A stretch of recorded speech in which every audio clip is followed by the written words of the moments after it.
They were doing what they were doing. No. Again, we were misled that there were supposedly protests and then something sprang out of that, an assault sprang out of that.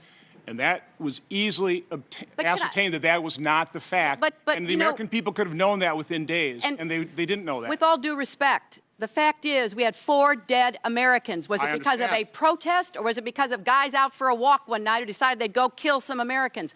What difference at this point does it make? It is our job to figure out what happened and do everything we can to prevent it from ever happening again, Senator. It is Wednesday, January 23rd, 2013. Welcome to WSJ Lunch Break. Secretary of State Hillary Clinton offering an unwavering defense this morning for the Obama administration's response to last year's assaults on U.S. government posts in Benghazi, Libya. We're going right now to Jay Solomon in Washington, D.C. for analysis on her testimony. Welcome, Jay. Some fireworks this morning. We were just listening to them.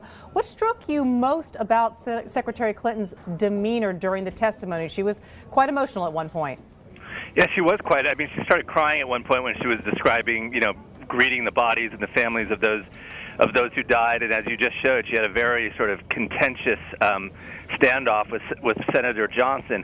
It was an interesting, appearance, interesting testimony, because today is probably her last, appearance before the Congress as Secretary of State, and it did have a feeling of her, really working to sort of preserve her legacy, which had been, she's had a very strong legacy as Secretary of State. The Libya incident in the last months of her job has appeared as the one thing that sort of tarnishes it.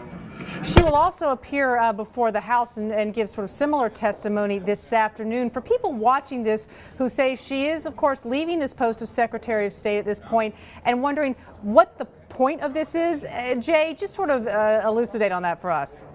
Well, after the attacks, the issue of Benghazi, of whether the administration was lax or not being clear, became one of the, a huge issue, because it was going in straight into the election cycle, and the administration was regularly attacked by the Republicans for, not giving the clear information. They didn't initially describe it as a terrorist attack.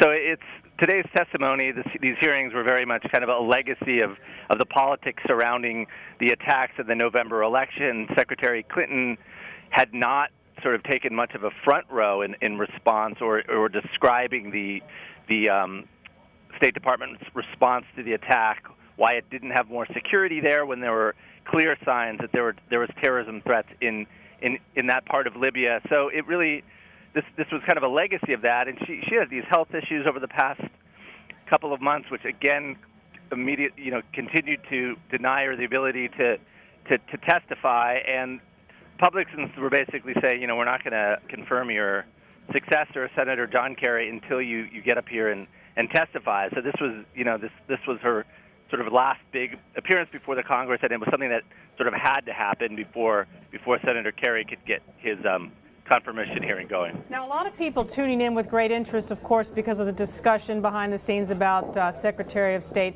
Hillary Clinton possibly being a contender in 2016 for the presidential nomination of the Democratic Party. I wonder how much some of the senators who probably would not support her were trying to sort of set her up possibly for failure in that context. You listen to Rand Paul. He's saying, lives could have been saved if someone was more on top of the job. This was a failure of leadership. He continually said, this was the worst tragedy since 9/11, repeating that soundbite. I'm wondering sort of how you view that in the context of Clinton possibly being a candidate.